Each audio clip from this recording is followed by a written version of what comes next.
The biggest of all events of the Ushiyama family was the family conference in October. But to Jessica, there was another major event that came before that, the school cultural festival. Jessica liked school. To her, it was a place where she could let out the stress she'd built up from the rigid lifestyle she was forced to lead at home.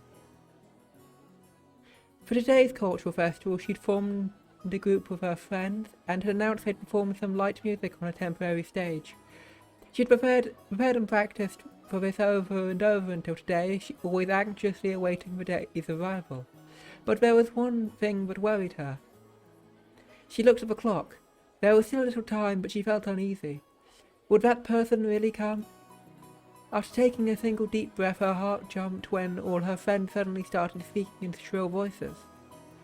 嘘、ひなの彼氏超イケてんじゃん。マジすごくない？マジすごくない？リンの彼氏すっごい頭良さそう。あれでド S メガネなの？マジ本当？ダメダメ、うちの旦那ギャル男だし。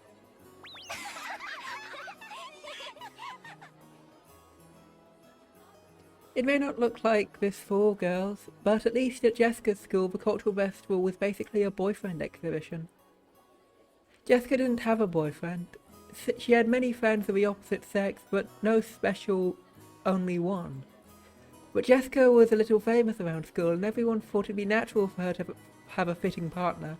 Furthermore, her pride had led her to pretend that this was true.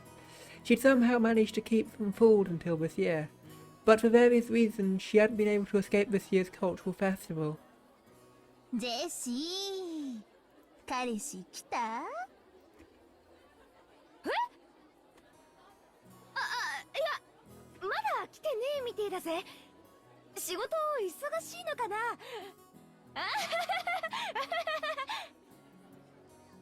ジェシーの彼氏、どんな人なの？せめてヒントだけでも出してよ。何系？何系？すごいよね。社会人なんでしょ？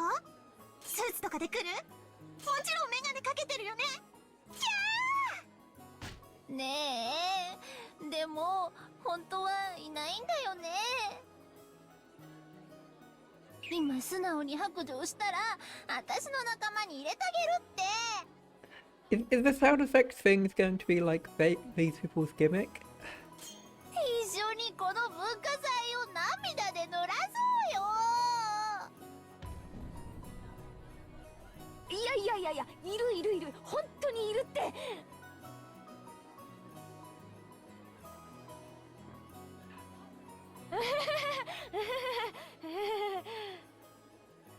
Jessica's bitter smile was covered with cold sweat. But it was starting to seem doubtful whether she was really deceived her sharp-witted friends.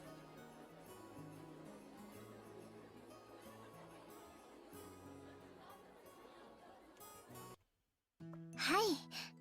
なら、彼氏さんの偽物を立てて連れて行くというのはどうでしょうか。Sounds like a terrible idea. 偽物？誰を？ Like canon? そんなのの心当たりねえぜ。Shannon's ridiculous plan surprised Jessica into hysterics. Even so, it was probably more realistic than the crazy methods running through her head about getting a boyfriend in the big rush before the cultural festival. 例えばですが、カノン君なんてどうでしょう。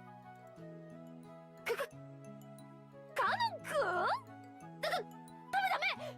というか、きっとカノン君文化祭の日は仕事に決まってるぜ。迷惑かけちゃ悪いしさ。もちろん予定表も確認済みです。カノン君はその日お休みになっています。こんな時ばっかり容量がいいのな。じゃなくて、休みならもっと悪いぜ。せっかくの休みを私の見栄のために引っ張り出せないよ。カノン君は引っ張り出されないといっつも閉じこもってばかりいますので、無理に引っ張り回すくらいでちょうどいいかと思いますよ。そうなの？いや、でもカノン君に悪いなら晩作つきますね。おとなしく彼氏はいませんと白状なされてはいかがでしょうか。それは肩身の狭い思いをなされるでしょうが。Shannon started speaking with sound effects now. It's gonna be... Can you stop this? 卒業までの短くも長い間を耐え忍ばれるだけでございますし、愛し合う恋人同士にとって独り者のひがみ顔が何にも勝る甘い蜜なのです。シャノン、私のために本気で悩んでないでしょ。おちょくってるでしょ。 God, it's spreading. Jessica wrestled around with Shannon, her eyes teary, but Shannon was unfazed, laughing with her usual smile. はい、私とジョージ様のことを茶化してばかりのお嬢様への仕返しです。Listening to Shannon's comeback, but like the which didn't happen even once a year, Jessica hugged her cushion and rolled around in her bed, pretending to faint in agony. She couldn't stand Shannon's smile, which looked so triumphant, but right now she was the only person Jessica could talk with. She could choke her to death with her cushion later. いいじゃないですか、お嬢様。文化祭ではありますが、カノン君と一緒に遊びに行くチャンスですよ。いや、それはそうだけど。いや。Jessica buried her head in her favourite pillow to hide the fact her face had grown bright red. And she grumpily chewed her fingernail on her thumb. She really was a reaction to be appreciated. Shannon and Jessica were about the same age, of the same sex and friends. And they both were right in the middle of puberty. They could never talk enough about love. That's why they could talk freely about these topics to each other. So Jessica had heard a lot about how Shannon and George's love was progressing, and Shannon had a lot about what type Jessica liked, and what kind of man she might be interested in. Judging by Jessica's reaction, it was probably rude for us to go into precisely what these things were. Who is us? However, this story won't get anywhere if we just have Jessica rolling around forever, so let's dive in. Who are we in this? Jessica had been thinking about Canon ever since he'd shown up. It was extremely rare for young men to visit Rockenshima, so it was natural for Jessica, a girl in puberty, to develop an interest in Canon.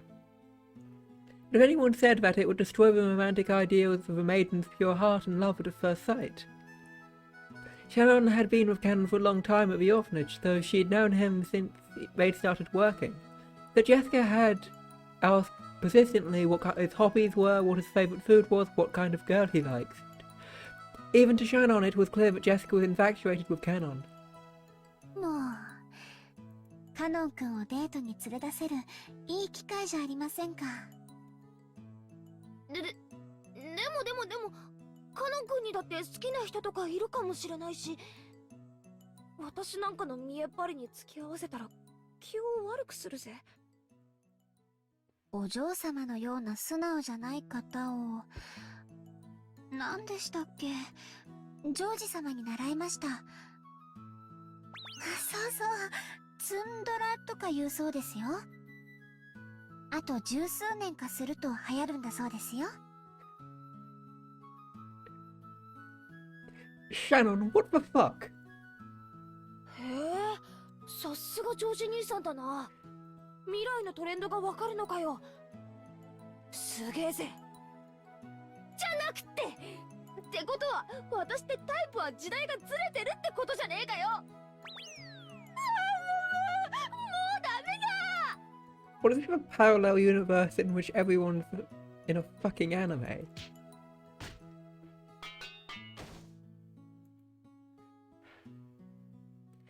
It took several days of wasted effort, but in the end Jessica agreed to the plan of having Canon pretend to be her boyfriend.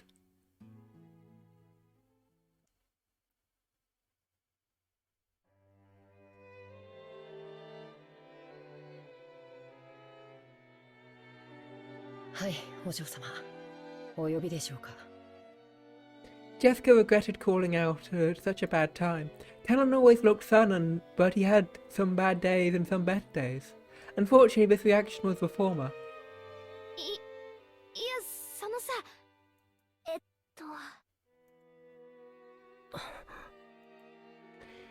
All that confidence and effort she put in up practicing in front of a mirror all night was wiped out in about 5 seconds. Jessica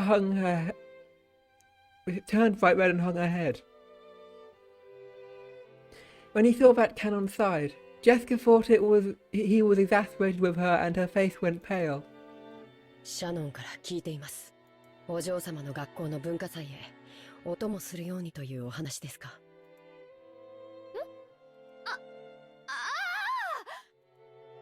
シャノンナイスじゃなくて、そうなんだけど、当日の予定はどうかな。シャノンから当日は特にお嬢様にお仕えするよう厳命されております。僕は高校には行ったことがないので分かりませんが、何でも男性の付き人がいないと大変肩身が狭い場だとか、後ろ宮本家令嬢が庶民に劣ることがあってはならないと特に厳命。シャノンは後でぶっ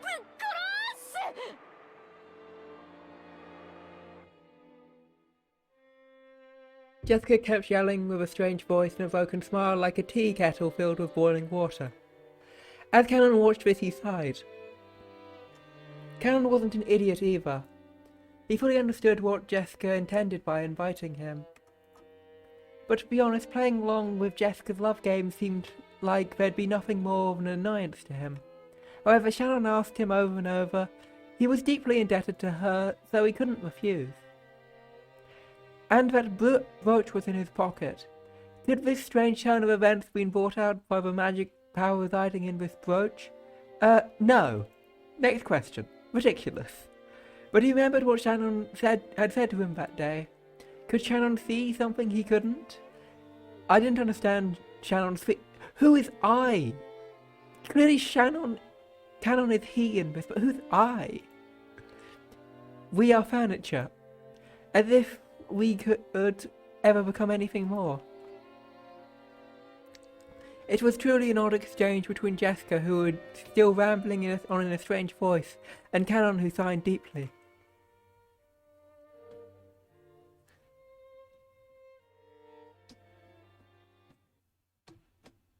ジェシー、人が来てるよ。聞こえてないの？え？ごめん。誰？ As all my friends gathered together, they were all looking this way with hard-to-describe expressions, whispering to each other in small voices that weren't small anymore. My attempt to play dumb felt pretty transparent even to me. Did I really just say sorry, who is it? Like I don't know who just showed up. It's useless, it's useless, my mind is going blank. 嘘！あれジェシーの彼氏？ I fucking love this is thumbnail material right here. かわいい！本当に彼氏いたんだ！マジ嘘本当？ジェシカの裏切り者！すっごい素敵じゃん！年下？年下なんて聞いてないよ！どこどこ？ジェシーの彼氏ってどこどこどこ？ショタって本当？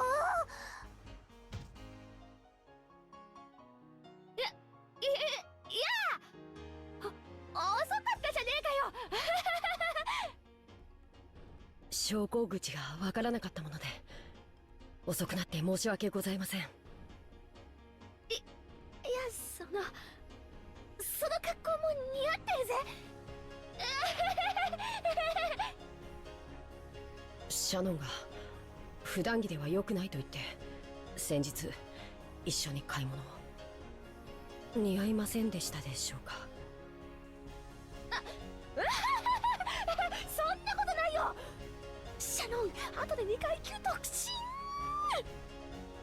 なんだかここは女の人ばかりで居心地が悪いです。だよな。さ、ここじゃなくてステージの方に行こうぜ。もうすぐ私たちの出番だからさ。さ。 Jessica seemed uncomfortable. It looked like being bathed in everyone's interested gazes was hard on her. When he saw Jessica's appearance, Canon thought he must have made things difficult for her by coming. なんだか迷惑をおかけしているような気がします。お邪魔だったでしょうか。そんなことないって。僕がお邪魔でしたらいつでも言ってくだされば。Some great heist. Well, plan to deceive your friends and think of your boyfriend. This is terrible. No, wait, they're all idiots. Never mind, it's the perfect plan.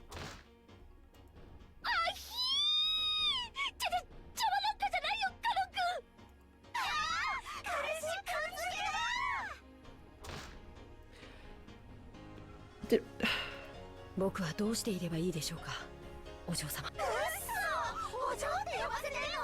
羊系来たこれ。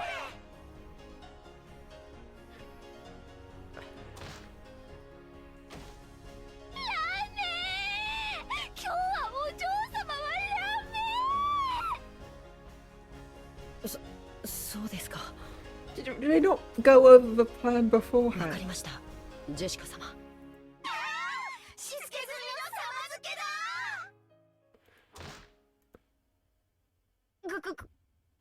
ごめん、カノン君。3秒でいいから目つぶっててくれるかな。キスするよ。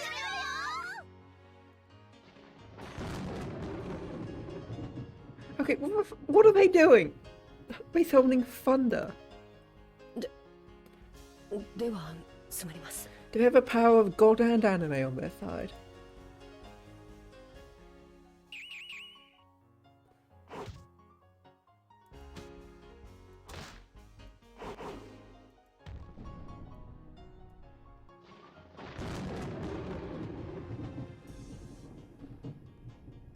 Every time Canon opened his eyes, a horrible tragedy had occurred in the room. Everyone had been driven into the walls, their arms and legs outstretched. Jessica had slipped her brass knuckles back into her pocket before Canon's eyes opened. とにかくステージの方に行こう。私たちの出番はもうすぐだから、しばらく席で待っててよ。私たちは準備あるからさ。I think the real magic here is how on earth anything like this is happening. この先、突き当たりまで行けば仮設舞台があるからわかるぜ。そこ Suspension で待ってて。 Suspension of disbelief destroyed by the anime hijinks. She pushed Canon's back as he seemed to be having trouble moving himself and chased him out.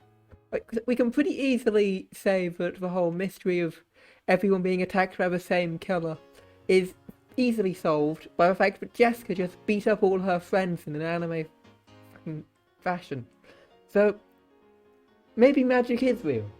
Maybe it isn't real, maybe it's just anime logic, who knows? Why am I looking this way? Even though Calvin was confused by Jessica's attitude and her panicky state, he'd never seen her before, which he'd never seen before. He followed her instructions and headed in the direction she'd indicated. After seeing him off with an awkward smile, Jessica slammed the door shut and yelled loudly. さ、見たね。見たでしょ。満足した。ざまあねえぜ。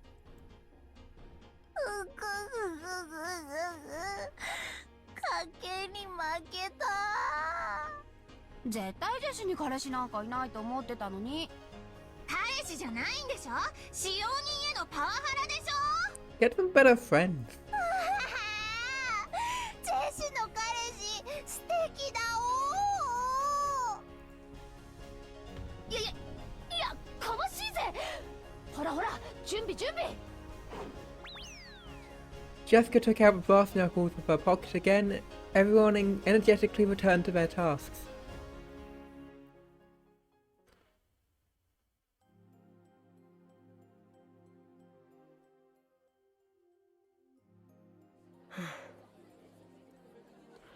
Canon went down the corridor Jessica had shown him and ran into the temporary stage set up where the vending machine should have been. Why would the vending machines be in front of the blackboard? What? It probably was being rented by the hour by some group or club. The one singing was student groups, but the crowd was still incredibly excited. Disliking that clatter, he leaned against the wall in the darkness by himself. Edgelord over here. So this is what they call high school. It sure is noisy. That's what Canon thought. He remembered Jessica just now acting a way that he'd never seen before. Honestly, she was in such high spirits that alcohol might have been involved. To him, remaining composed and intellectual at all times were a highest virtue. In that sense, it was very hard for Canon to get used to the atmosphere of a school cultural festival. He had responsibility to report everything he saw and heard to the master, so he had to report about how Jessica acted without restraint earlier. At the very least, it was not fitting for the daughter of the Ushio head family. The master, Kraus, and especially Natsui will probably be angry. If I am to report away that protects the lady, should I blame it on the inappropriate school friends? なんだよあれ。バカみたいだ。Canon thought back about how Jessica had acted earlier inside again. He could understand Natsui's headache a little now. Come to think of it, Natsui was the president of a PTA, was supposed to go to an informal gathering after attending the ceremony in the gymnasium. She said she wouldn't be able to see the lady's performance, didn't she? That's probably for the best. 人混みは気持ち悪いな。なんだってんだ一体。Several female students kept glancing, probably because you looked like a hitman.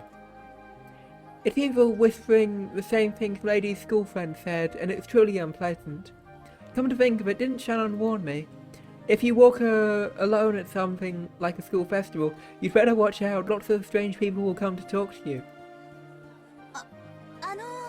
お一人ですか? Just as expected, a group of girls I'd never met started talking to me. Their stares started to make my back tingle. Didn't she tell me the magic word that could chase them off in a time like this? すみません。連れがいますので。そうですか。ごめんなさい。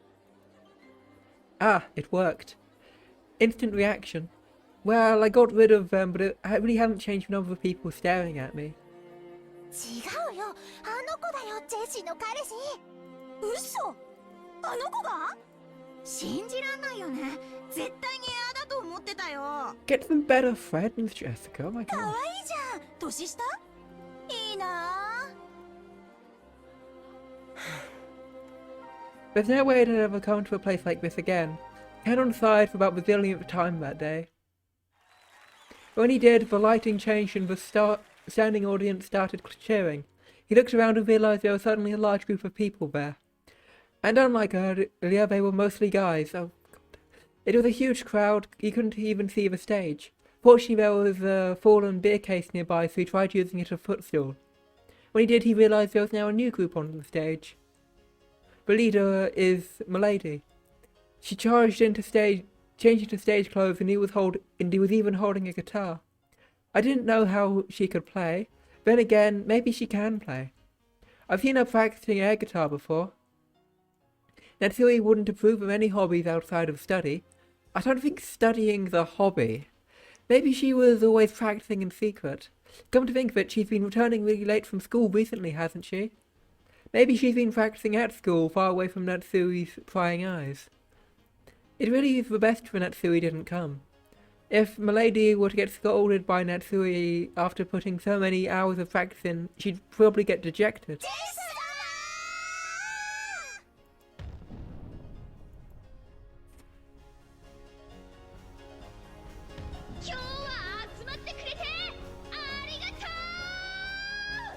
I could hear Jessica's forceful voice through the speakers.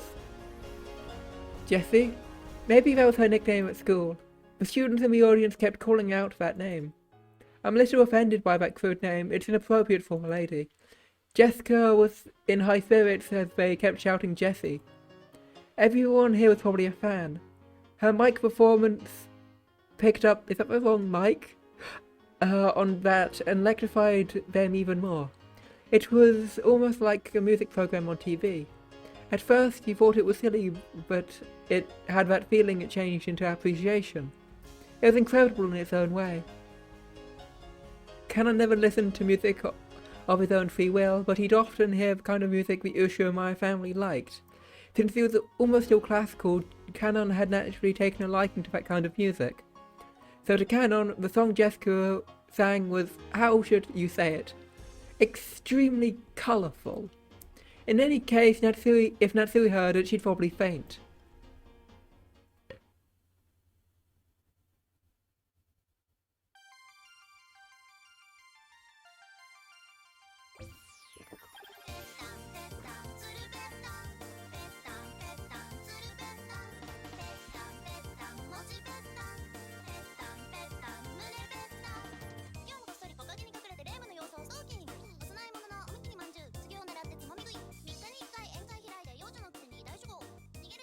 But everyone looked like they were having a really good time.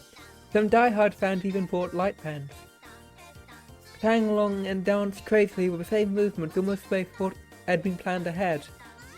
On the stage, Jessica seemed to sing and also sang enthusiastically, dripping with sweat. Where's the guitar? He couldn't find a single element that was appropriate for the daughter of the Ushiyamaya family. But it looked like so much fun.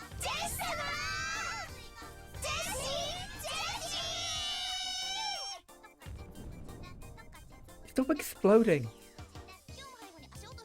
Again today behind me the sound of footsteps. Ushiro-sama is stalking me. Curses, disappearances, sacrifices, talk. What's it? Onikaku, see, she doesn't that make a good snack. What on earth is she thinking? Don't say Maria. Marissa.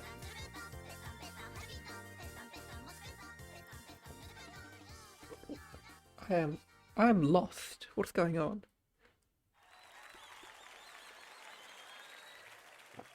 I must not go along with it, but at any rate, Milady is full of life and looks like she's having a great time.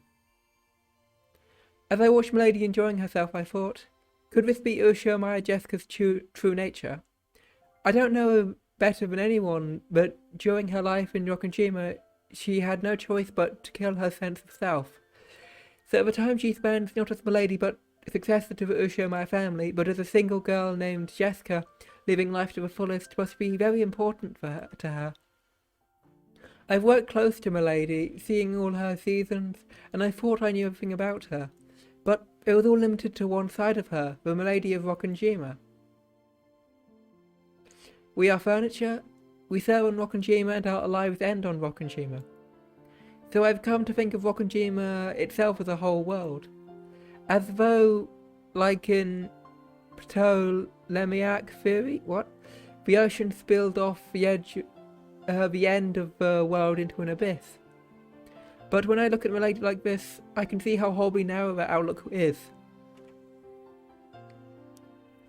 I still can't go along with the excitement of the crowd, but I feel like I can see something that cannot be seen on Rokujima. I'm not sure if it's the unseeable thing Shannon was talking about. But the ocean still doesn't look blue to me.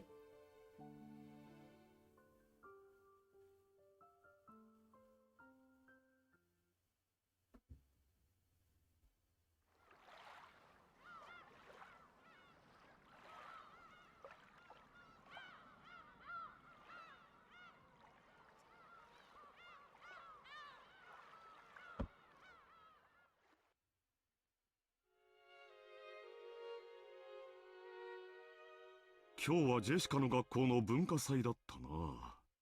校長先生はお元気でおられたかね。ええ、お元気なようでした。そうそう、高宮議員もおいでになっておりました。あなたによろしくと特に言っておりましたよ。相変わらずご多忙そうかね。そのようでした。あの方も精力的な方です。そうそう。あと、榎本会長もおいででしたっけ。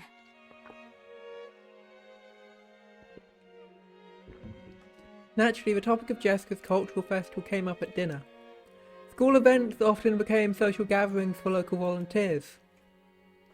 It was the same for Ushio and my family, who were celebrities around here. Natsu remembered the name of one VP after another at the social gathering, telling Kraus the news about them. Jessica didn't really have any interest in that discussion and rudely slurped her pumpkin soup. お嬢様、あまりお行儀がよろしくないかと。へいへい、そりゃあ悪かったぜ。ジェシカ、そういう言葉遣いは改めるよういつも言っていますよ。はい。Jessica answered to courage, yet don't fucking swear. When he saw that, Kraus smiled a little bit and paused his conversation with Natsui. ジェシカの方はどうだったかね、文化祭は。ああ、まあ、見ていましたよ。よく頑張っていましたね。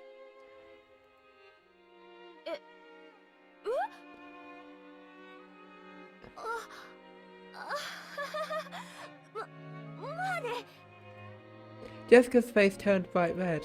She probably hadn't imagined that Natsui would actually come to see her on stage.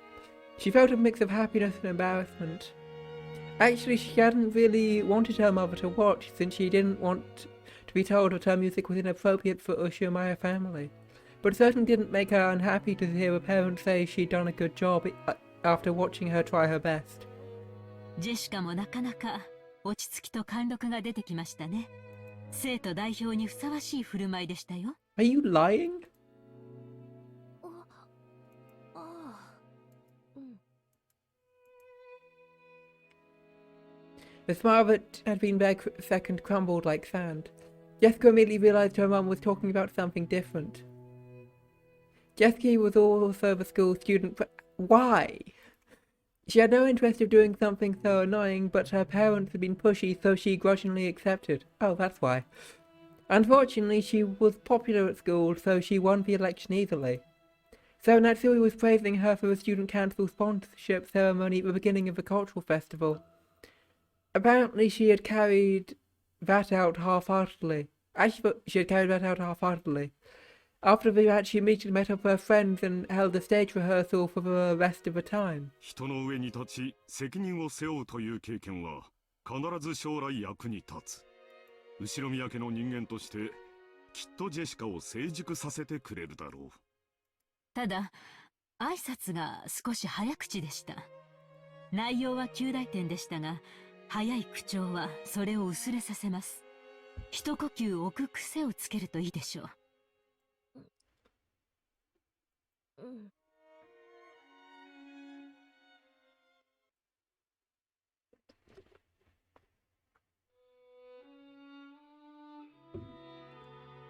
After she finished eating, Jessica didn't feel like going straight to her room. Her room was basically the place her parents had ordered her to be. So perhaps for Jessica, instead of returning to her room, being in an unknown location in this large mansion was a meager form of resistance.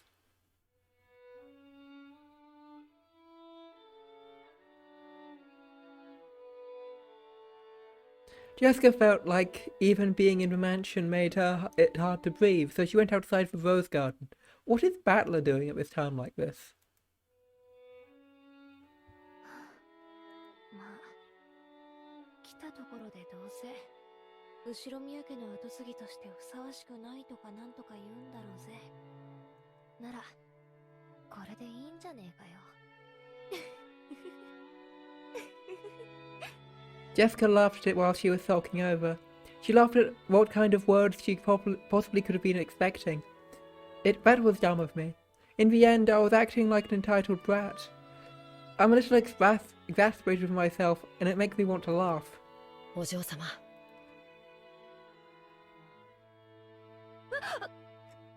カノン君か。驚かすなよ。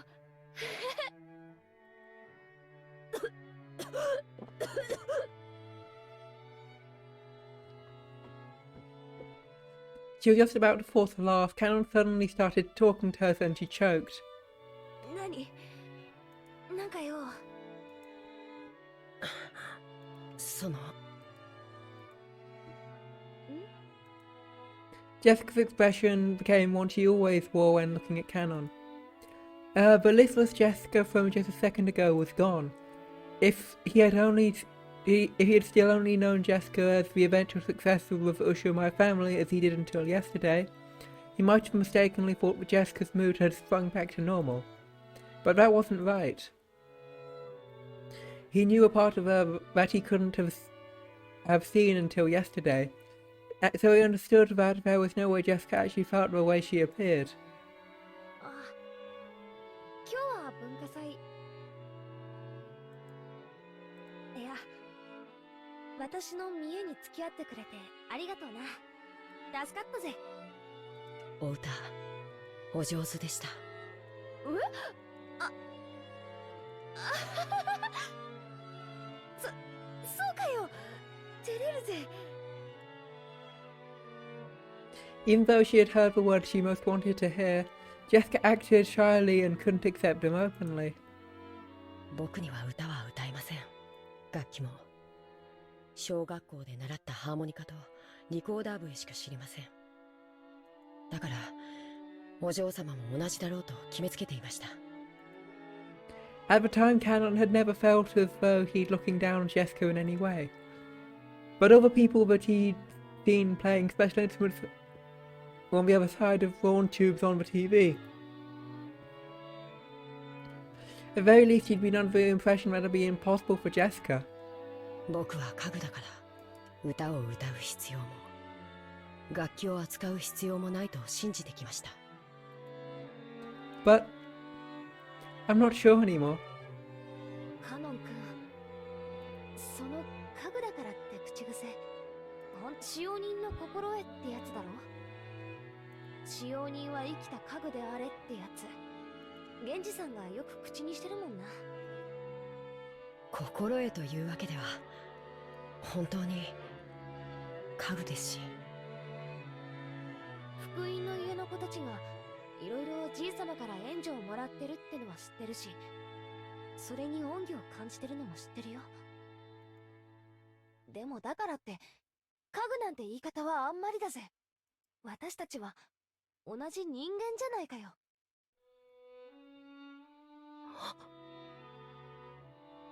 カノン君は私が歌ってるのを見てどう思った？とても楽しそうに見えました。それは多分違うぜ。え？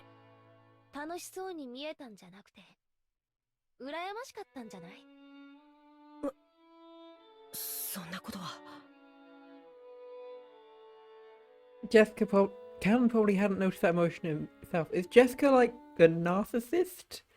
Or is she bluffing? Or what? I don't get why she's saying he's envious. Most likely Canon saw something he'd never seen before, learned something about it for the first time and felt envious. Most likely. I wouldn't say it's most likely. And to trick himself out of an emotion, he'd called himself furniture over and over. 私は後ろ宮家の跡継ぎだかなんだかだそうで、まあそのいろいろな面倒がこれからもあると思う。それについては運のない星の下に生まれちまったと諦めるしかないさ。多分カノン君が福音の家で生活しなければならなかったのと同じに、私たち自身にはどうしようもない。生まれる星は選べなかった。そうかもしれません。ただ私とカノン君では大きく違うところが一点ある。わかる？ I'm sure Milady is not. He was about to say that, but stopped. わかりません。カノン君は自らの運命が自分の全てだと思って諦めた。私はこんな運命じゃ納得できないから自分の思い切りをだから後ろ宮家のお嬢様をやらなければならない窮屈な自分と、自分の好きなことに精一杯な自分というもう一人を作った。もう一人の自分。カノン君は自分のことを家具だからと言い聞かせてきた。そう言い聞かせなきゃならない辛いことが、きっとそれについては本当に気の毒だと思う。でもそれだけでカノン君の人生を全て決めちゃうなんて、私はそんなの悲しいと思うんだよ。人はさ、自分の中に自分が本当に好きになれるもう一人の自分をいつでも作り出すことができるんだよ。現実逃避とかとは違うぜ。そのもう一人の自分でいるとき、私は最高に生きているって実感できる。だから普段の日常がどんなに窮屈で退屈でも、私はきっと窒息せずに生きていけるってわけ。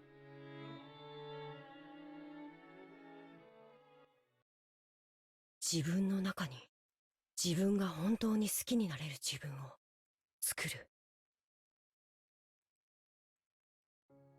To make another me, one that isn't furniture. Through her relationship with George, who Shannon given birth to another self that isn't furniture. And did this other Shannon see something that cannot be seen by furniture?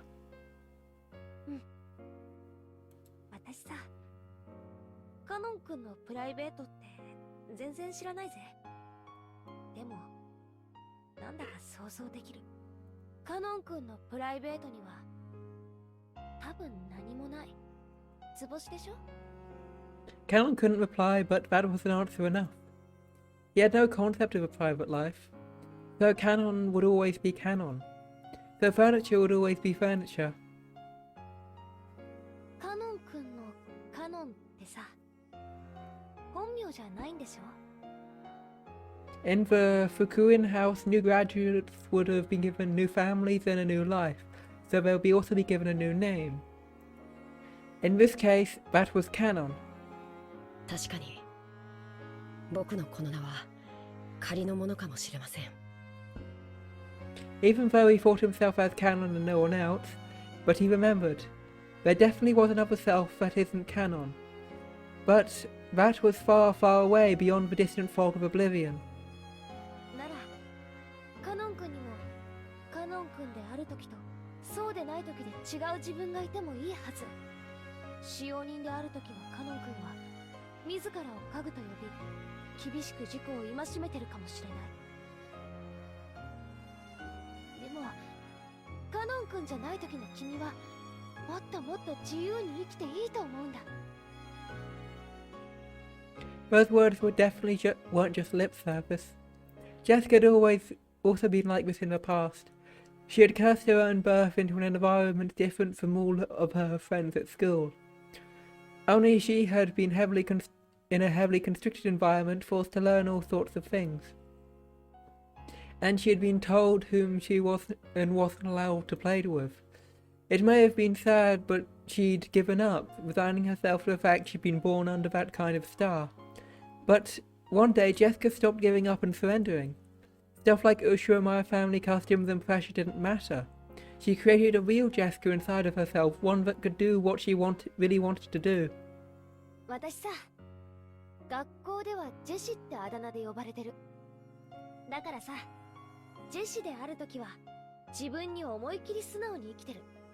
だからこそジェシカであるときも頑張れるんだ。カノン君にもカノンであるときとカノンじゃなくて、その本名であるときでカノンじゃないとき、自分を好きになれる自分になってみてもいいんじゃないかな。僕がカノンじゃないとき。 He'd once thought of his real name as being completely meaningless. Because of that, he'd thought that Canon summed up everything about him. And now Jessica was telling him to create something new, another self that wasn't Canon. カノン君、嫌じゃなきゃ教えてよ。本当の名前なんていうの？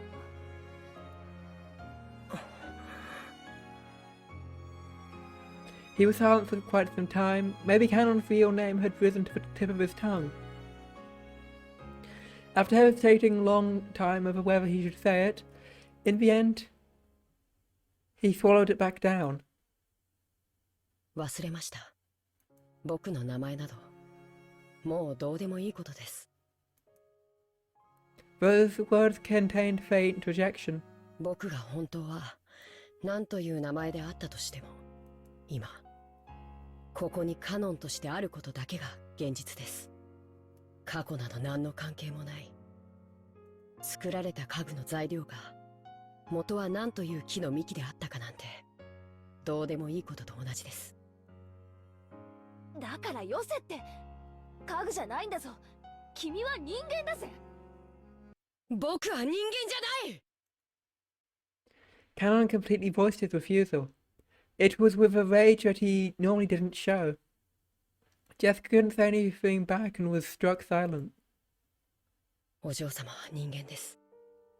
だからどんな生き方をしようとも自由で、どんな未来も可能性もある。それはまるで翼を持ち自在に空を舞う鳥のよう。でも僕にはそんなものはないんです。僕がたとえ鳥に見えたとしてもアヒルに過ぎない。アヒルに翼はあっても飛ぶことはできない。なのに空の夢を語るなんて、そんなのは残酷すぎる。家具だのアヒルだの、なんだってんだよ一体。いや、Jessica unconsciously gone along with Cannon's forceful manner of speaking, but she realized that she couldn't fire back and swallowed her words. 私は君のことを何も知らない。生い立ちも知らないし、その苦労も知らない。だから君がどうして自分を家具だなんて言い出すようになったのか想像もつかない。でも知って、君は家具でもアヒルでもない。ちゃんとした人間だぜ。使用人としてのカノン君が家具だと言うならそれでもいいよ。でもならカノン君は家具でない時の人間の時の自分を作ってもいいとは思わない？そんな可能性を抱けるのは僕はそうじゃない。僕には未来も可能性も見るべき夢もない。だからお嬢様、それ以上残酷なことを言わないでください。なんでだよ。なんでそんなことを言うんだよ。お嬢様が僕のことをご自分と同じ人間だと勘違いなされているようだからです。僕とお嬢様は違う存在。それをはっきり申し上げておきたかったのです。シャノンに聞きました。お嬢様は僕のことをお気に入りになられているとか。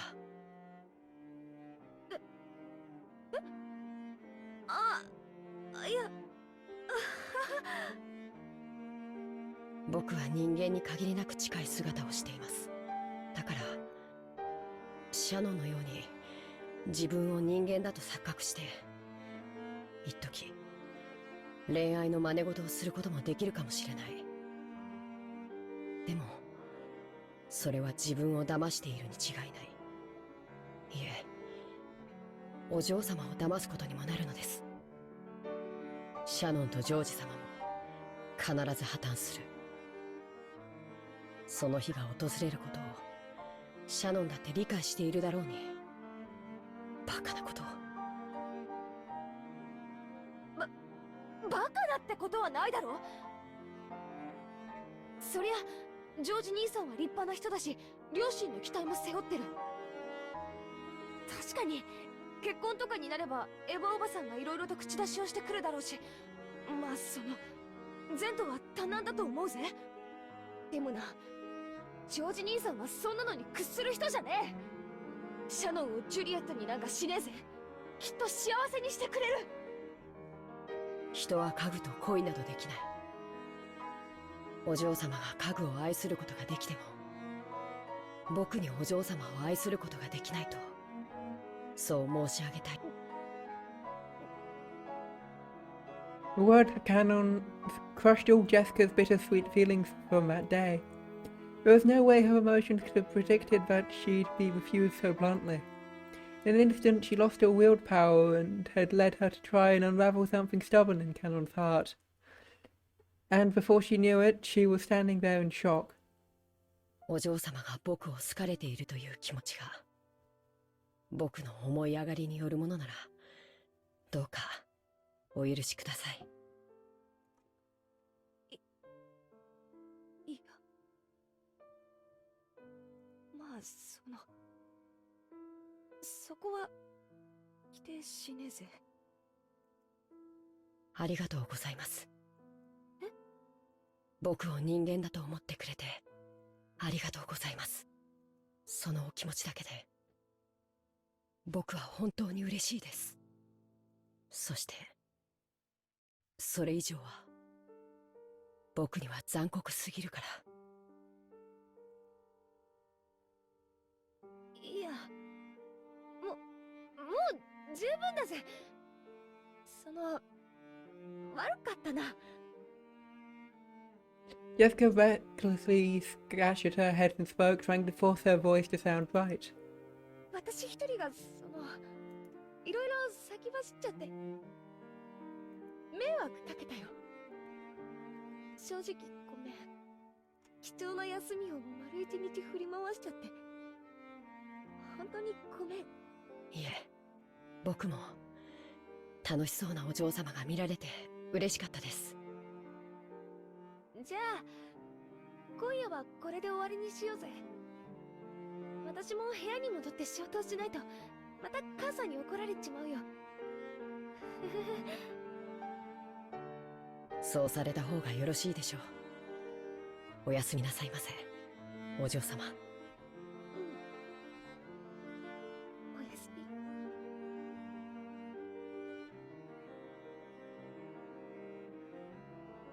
Canon saw Jessica trot away with her back to him, looking disheartened. Then she suddenly broke into a reckless dash and disappeared in the direction of a mansion. As he watched her back just for an instant, Canon was tormented by the feeling that he'd just made a huge mistake. But he hadn't made a mistake at all. He'd been forced to refuse her for her own sake, while the pain was still at its smallest. 女を泣かせるとはなかなかやるではないか。お前がそこまで拒絶するとは意外であった。普通に受け答えしていれば、わらわの魔法で二組目の恋人たちが生まれていたものを。Don't you have anyone else to torment?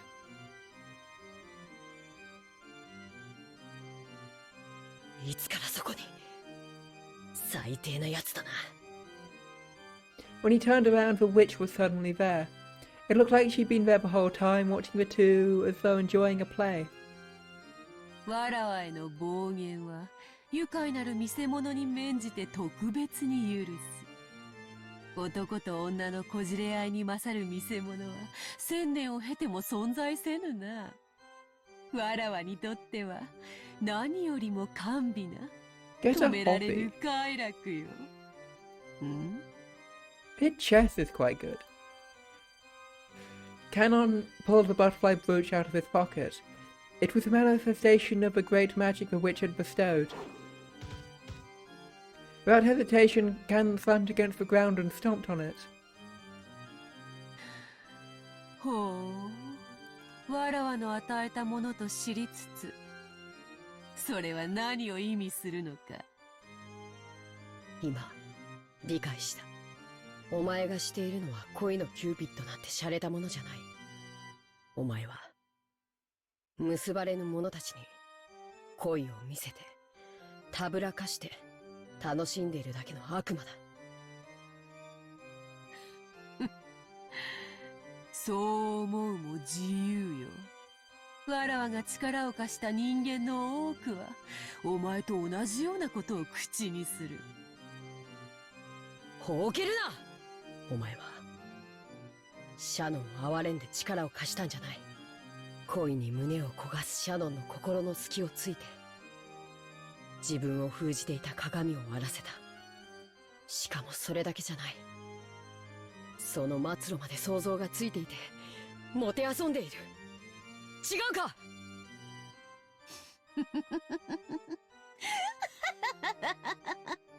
カーグとはつくづく哀れな存在よ。夢も未来も恋すらもないか。よいよい、身の程はわきまえるに限るぞ。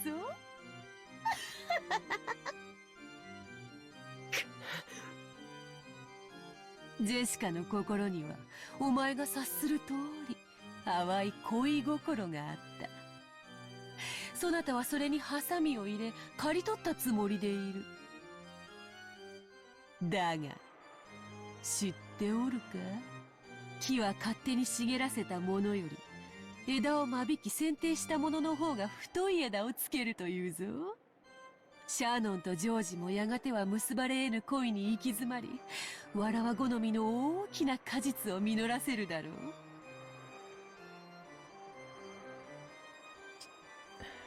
Shannon and George will eventually reach a stalemate with their unfulfillable love, ripening into a sort of large futile love. しかし、いかんせんあの二人はうまくいきすぎていて、面白くなくてな。そこへ行くと、お前たちは大いにわらわを楽しませてくれそうだぞ。The witch laughed. Even though she'd known the two could never be together, she lent her magic to bring them together. However, they couldn't escape the fate that prevented them from ever being truly joined. The witch knew that, even if they were joined, Shannon and George, Canon and Jessica would eventually break up. They would wander through an endless desert of this hell of love, tormented by an eternal thirst. わらわがその力を対価なく貸すことがあるとでも？恋に手は貸そう。その対価はやがて必ず訪れる二人への過酷な運命の鑑賞料としていただくわけよ。これに勝る見せ物は1000年経っても存在せぬ。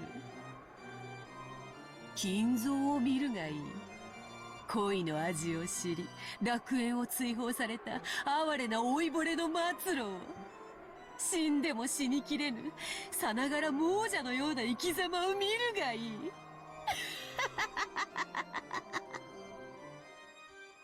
やはりお前は魔女だ。消えて失せろ、この悪魔め。頼まれずとも消えよう。まだまだわらわには力が戻らぬでな。姿を現し続けるのはまだまだ疲れることよ。そなたら恋人たちに力を授けるのに無理をしすぎたのでな。触媒のブローチなしで力を維持し続けるのは今のわらわには容易ではない。Callan ground his foot even more into the stomped brooch. He felt it break under his foot. It then evaporated like water. It changed into butterflies that sparkled gold, fluttering out beneath Cannon's foot. わらわもこの姿を保ち続けるのがちとしばしそなたの願い通り姿を消そう。満ちぬ潮も月もないように我が魔力も必ず満ちる。そして必ずや訪れよう。わらわが蘇るにふさわしい時が。それが明日のことか来年のことか、さもなくば100年1000年未来のことかは想像もつかぬ。だがわらわを楽しませてくれる者たちがおる限り、わらわは必ずや力を得て蘇るであろう。その時までしばし姿を消す。そなたの手のひらにもはやあざはなく、そなたが望むならば明日の朝にはわらわの存在など夢か幻のように消し去ることもできよう。忘れ去られることほどわらわに悲しいことはない。 Hang on a second.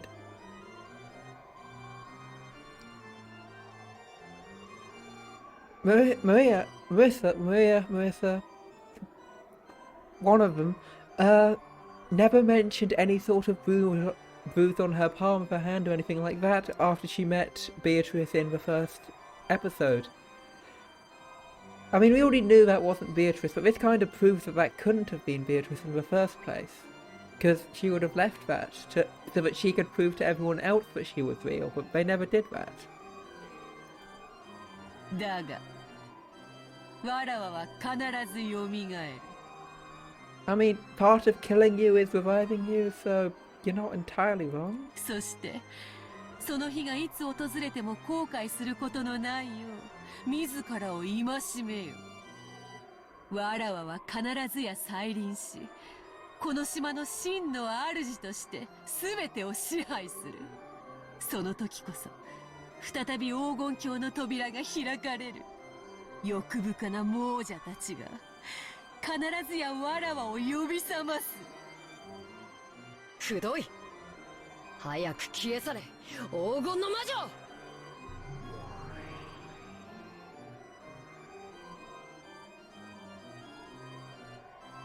Which became a cloud of gold butterflies and scattered away, leaving behind a scornful laugh. The whole area sparkled like a gold blizzard in a snow globe. It was a fleeting, fantastical scene that disappeared in a heartbeat.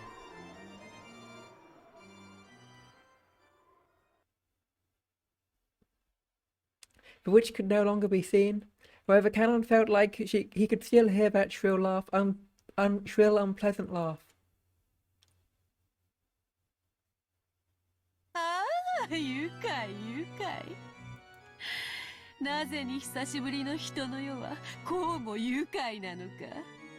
恋に狂え、黄金に狂え、そのどちらにも狂わぬものなど人間にあらず。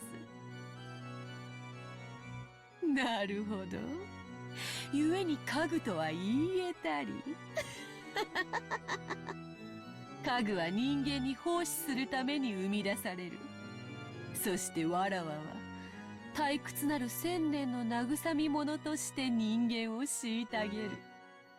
そのわらわが家具を支配できぬとは、なんとも愉快な三すくみ。金蔵め、実に面白いことをしてくれる。家具め、わらわを撃てるか試みてみるがいい。今宵まきたる恋の種は2つ。すでにまきたる種と含めて、これで3つ。Okay, so who's the third? So Shannon and George are 1, Jessica and Canon are 2, but then who's the third? If we say that Jessica and Canon are the same, are two separate seeds of love, then why is not Shannon and George as different ones?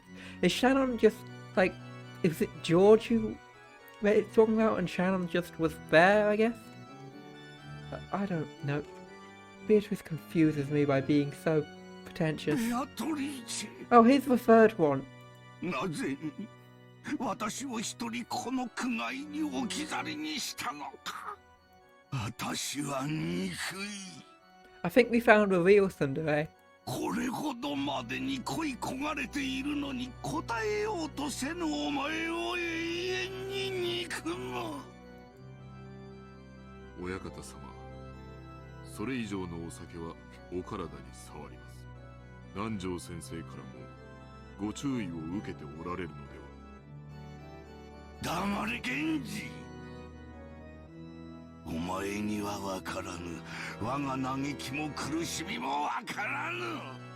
お前だけは我が苦しみを理解してくれていると、お前だけは我が最古の友人であると信じているのに、なぜに理解できないというのか。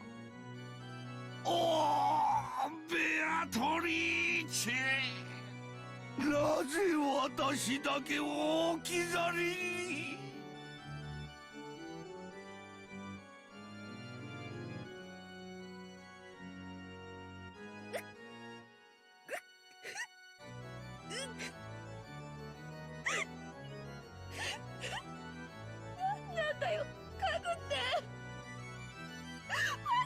かんね